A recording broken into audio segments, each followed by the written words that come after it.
Hello and welcome again. Today we are about to take you on another of our adventures. This time we decided to visit Orlando and Florida.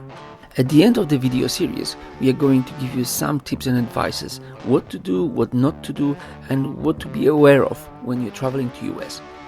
We also visited not only typical theme parks, but also some natural parks in Orlando as well, so stay with us to see the incredible places we visited.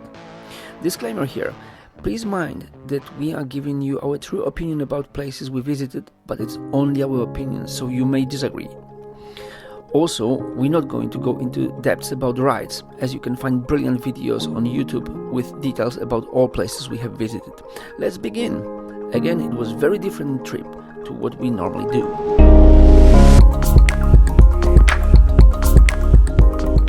We passed iconic movie memorabilia such as a DeLorean, time machine from the Back to the Future. Walking through the Springfield section of the park, we popped into the Moe's for the pint of Dove. Did some shopping in Quick E-Mart. This was like a dream from our childhood. We truly enjoyed, well, especially me.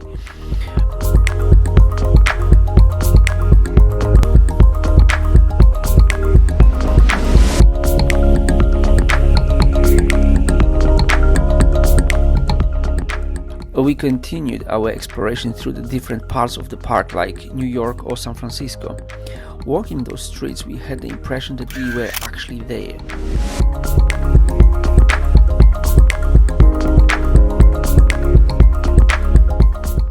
We tried many of different rides like Fast and Furious. We were really sad to find out that the Jaws attractions was not there anymore, as it is our favorite movie at all time. You can still take a picture with Joe's main character from the movie, the shark, but it's not the same as it used to be.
Going forward, we could not miss Man in Black, as it used to be one of my favorite movies. You can see all kinds of animatronic creatures and memorabilia from the movie. Although the ride was not as exciting as we expected, it was still worth it.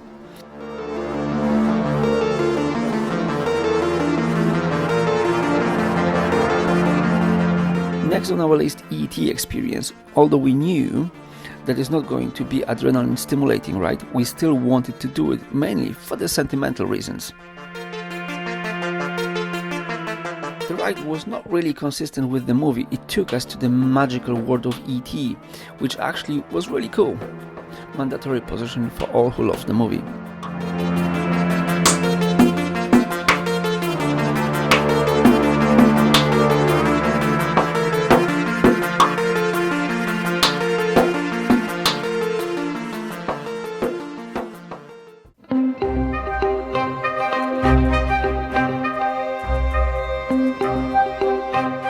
We were also looking forward to the famous horror makeup show performance in one of the other buildings.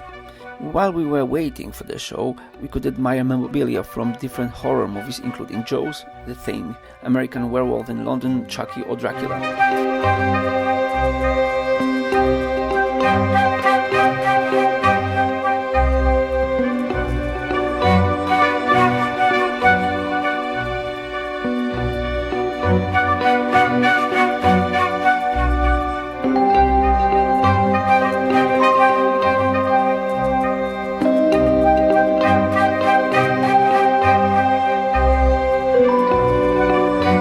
The horror show itself wasn't that amazing.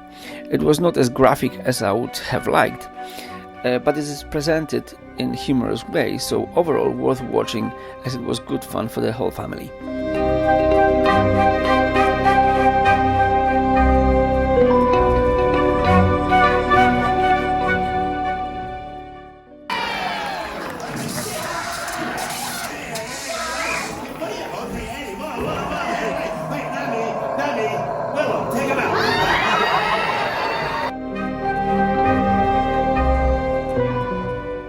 Next, Mummy Ride. Bit intense, especially for the younger spectators, but overall good fun and lots of artifacts to see from the Mummy franchise while you're waiting in line.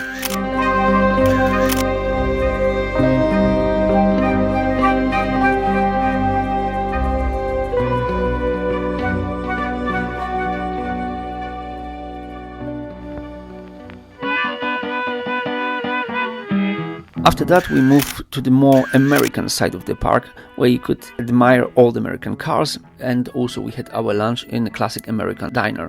One suggestion here, most of the food in the parks was not as good as we hoped, and well price-wise, but let's talk about it later.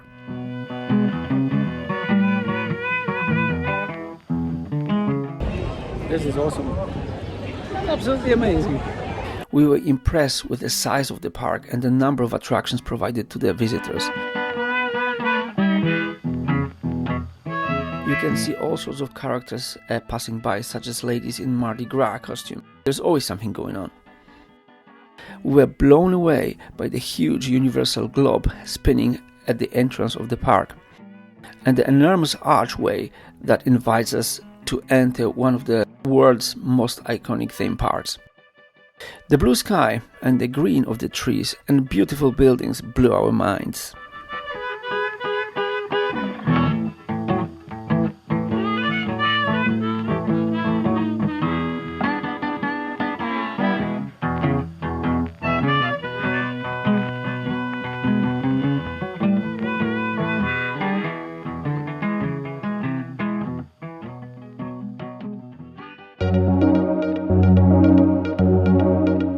Next ride, Transformers. Well, not bad at all. It's 3D ride, requires 3D glasses, which are provided. Not the best idea for people with vertigo problems though. Worth doing if you are a movie fan. Intensity level medium.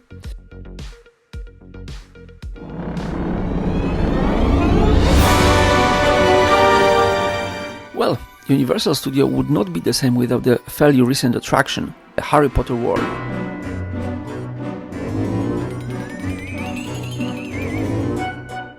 The attraction is divided between a Universal Studio and Islands of Adventure. There are two ways of getting there. First, you can take the Hogwarts Express, which we recommend for the experience, or you can just walk there, as it's relatively close. In order to get to the Hogwarts Express, you will need 2 park tickets.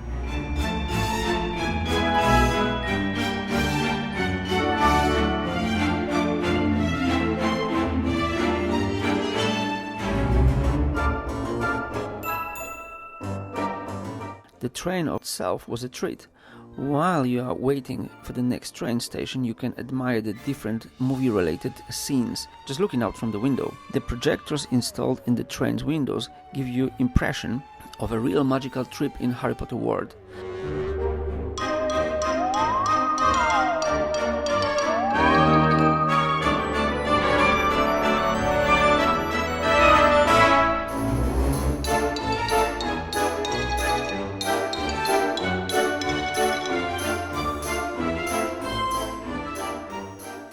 First we went through the Diagon alley.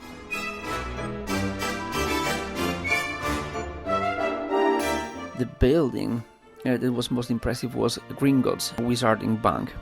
Not only because of the architecture, but because the massive life-size dragon sitting on the top of it and spitting fire every so often.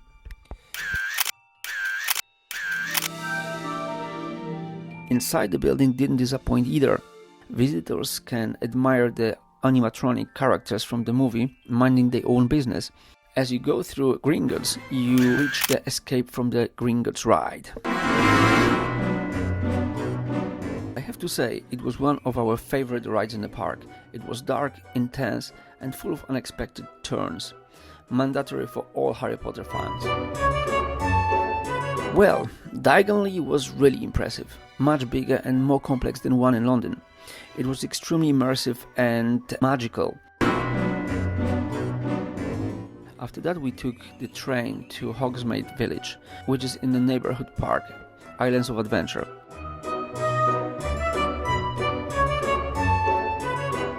Straight away we were amazed by the Hogsmeade Village. And again, the attention to details blow our minds. We love this place. All the shops, architecture of the buildings, the rides were taking visitors to the world of Harry Potter. Strangely, the weather has changed, which kind of matched the snowy scenery of the Hogsmeade. After walking around for a while, we got thirsty, or maybe it was just a good excuse to have a famous butterbeer. Speaking of the castle, the building is truly impressive.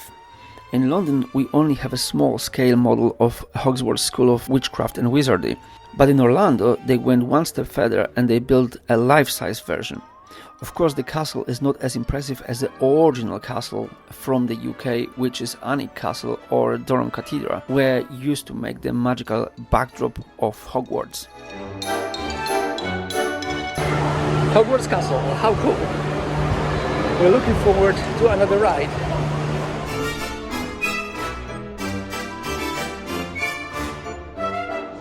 So guys, we just came out from the sort of Hogwarts magical tour, the Harry Potter experience. I think it was very good. It was really underrated. It's very, very cool. For people who like Harry Potter or not, you need to do it because it's awesome. It's also quite long. And it's quite long.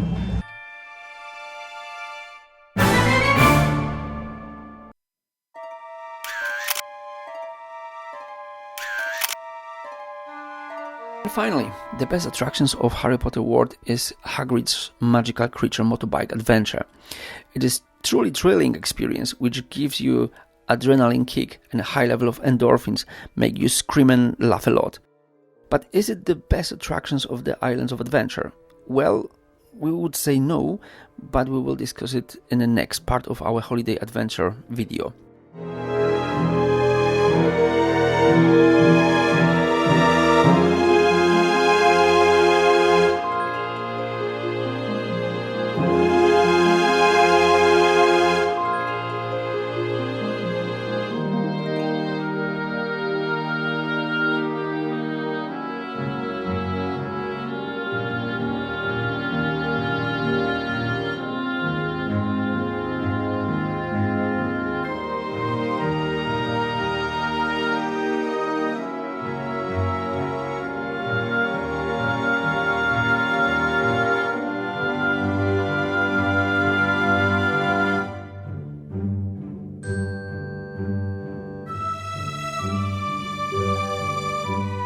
Another awesome day in Hogsmeade. How cool is that? They talk about everything, like in a movie. Amazing place. When you visit Islands of Adventure, you must visit this place, seriously. You like the movie or not? It's compulsory.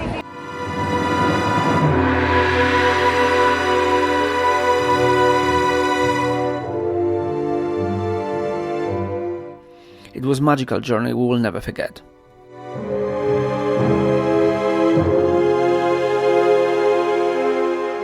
We finished our day with a cup of delicious frozen yogurt with different toppings of your choice at Munchies.